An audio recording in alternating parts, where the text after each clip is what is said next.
এই জাদুকরি জিনিস শুধুমাত্র ১ চামচ ব্যবহার করে এই গরমের মধ্যে কিন্তু আপনারা আপনাদের জবা গাছে প্রচুর পরিমাণে ফুল নিতে পারবেন।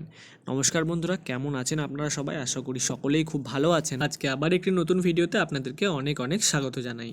তো এই গরমের সময় আমাদের প্রত্যেকের বাড়িতেই প্রচুর পরিমাণে জবা ফুল গাছে ফোটার কথা, কিন্তু তা সত্ত্বেও হয়তো অনেকের গাছে দেখবেন গাছের কুঁড়িগুলো ঝরে যাচ্ছে, অথবা গাছের পাতাগুলো হলুদ হয়ে যাচ্ছে, গাছে ঠিকমতো ফুল আসছে না, অথবা গাছে মিলিবাগের অ্যাটাক ঘটছে। এই বিভিন্ন ধরনের কারণে কিন্তু গাছে ঠিকঠাক ফুল ফোটাতে পারছেন না।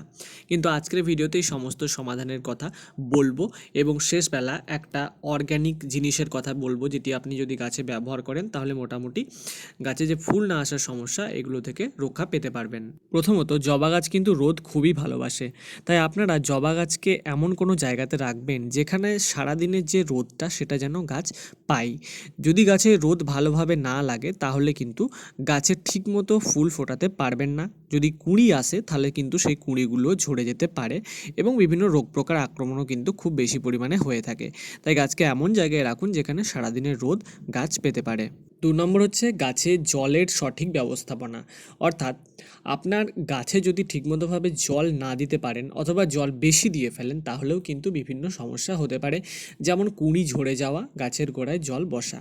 এই গরমের সময় আপনারা কিন্তু একবার সকালে এবং একবার সূর্য ডোবার পর সন্ধ্যাবেলা দুবার গাছে জল ব্যবহার করতে পারেন, কিন্তু মাটির আর্দ্রতা বুঝে। যদি মাটি ভেজা থাকে তাহলে দুবার জল ব্যবহার করার প্রয়োজন নেই, একবার ব্যবহার করলেই হবে। এবার গাছে কিন্তু আপনাদেরকে সপ্তাহে একবার করে অথবা 10 দিন অন্তর অন্তর অবশ্যই কোনো জৈব অথবা রাসায়নিক পেস্টিসাইড, অর্থাৎ পোকামাকড় মারার ওষুধ ব্যবহার করতে হবে। যেমন ধরুন, জবা গাছে সবথেকে বেশি আক্রমণ যেটা হয়ে থাকে সেটা হচ্ছে মিলিবাগ। মিলিবাগ কী হয়, সাদা সাদা ছোটো ছোটো পোকা হয়, সেগুলো কিন্তু গাছের মধ্যে থাকা যে রসগুলো হচ্ছে সেগুলো শোষণ করে নেয় এবং গাছকে ধীরে ধীরে মেরে ফেলে। তো এগুলো থেকে রক্ষা পাওয়ার জন্য আপনারা কিন্তু 10 দিন অন্তর অন্তর নিম অয়েল বা প্রত্যেক সপ্তাহে নিম অয়েলটা ব্যবহার করতে পারেন। নিম তেল কিন্তু আপনি অনলাইন থেকে কিনে বা যে কোনো সারের দোকান থেকে কিনে কিন্তু ব্যবহার করতে পারেন। খুবই ভালো একটা জৈব ওষুধ। এছাড়া বিভিন্ন ধরনের রাসায়নিক ওষুধও রয়েছে, সেগুলো কিন্তু আপনি ব্যবহার করতে পারেন। এবার আপনাদেরকে বলবো যে আপনারা বিনা পয়সায় এবং খুব সহজে বাড়িতে এমন একটি জৈব তরল সার তৈরি করতে পারবেন, যেটি গাছে ব্যবহার করলে কিন্তু গাছে ফুল ও কুঁড়ির সংখ্যা বৃদ্ধি পাবে। যদি আপনার কুঁড়ি ঝরে পড়ে যাচ্ছে সেখান থেকেও আপনার সমাধান হয়ে যাবে, এবং গাছের পাতা হলুদ হয়ে গেলেও কিন্তু সেখান থেকেও আপনি মুক্তি পাবেন। তো এই যে জিনিসটা দেখছেন, এটি হচ্ছে চা পাতা। চা পাতা আমাদের প্রত্যেকের বাড়িতেই রয়েছে, এবং এখান থেকে কিন্তু খুব সহজেই আপনি আপনার গাছের জন্য একটা খুব ভালো তরল সার তৈরি করতে পারেন, যেটি গাছের সামগ্রিক বৃদ্ধিতে, ফুল আনতে, এই সমস্ত দিকেই কিন্তু সাহায্য করে থাকে। এটি তৈরি করার জন্য আপনি ১ চামচ চা পাতা ১ লিটার জলের মধ্যে ভালোভাবে সারা রাত ভিজিয়ে রাখবেন। সারা রাত জলের মধ্যে ভিজিয়ে রাখলে কিন্তু এই যে সারটার রং পরিবর্তন হয়ে লাল রঙের একটা সারে রূপান্তরিত হবে।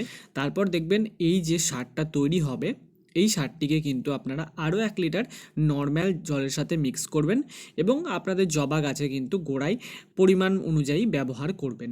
এই যে সারটা তৈরি হলো, এটি কিন্তু আপনার গাছের জন্য খুবই উপকারী একটি সার। এটিকে আপনারা মোটামুটি 10 দিন পর পর ব্যবহার করবেন। যেহেতু জৈব সার, তাই এর কিন্তু কোনো রকম সাইড ইফেক্ট নেই। তাই এই গরমকালে অবশ্যই এটি ব্যবহার করুন গাছের মধ্যে, এবং কেমন রেজাল্ট পাচ্ছেন সেটা আমায় কমেন্ট সেকশনে আপনারা জানাতে কিন্তু ভুলবেন না।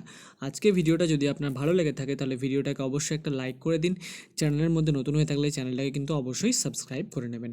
তাহলে আজকের মতো ভিডিওটা এখানেই শেষ করছি। দেখা হচ্ছে অন্য একটি গাছ সম্পর্কিত ভিডিও নিয়ে। সবাই খুব ভালো থাকুন আর নিজেদের গাছের যত্ন নিন।